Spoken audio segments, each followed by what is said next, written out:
Hi parents, this video is to help your kiddos get into their Zoom class. So here I am at the portal. I'm going to put in my username and password. I'm going to use the right username. Okay, here we go. Then I'm going to click on Schoology. I'm going to go to my courses. This is my first course today. And then we talked about how the link might be here, or it could also be in the materials section. Mine ended up at the bottom down here, but a folder with Zoom links. This is super easy, so I'm just going to click here. It's going to prompt me to open Zoom meetings, which I'm going to do,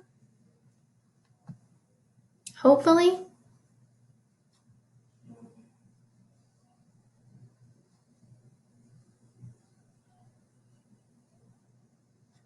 It's not working. Oh, here we go. Just a little slow today.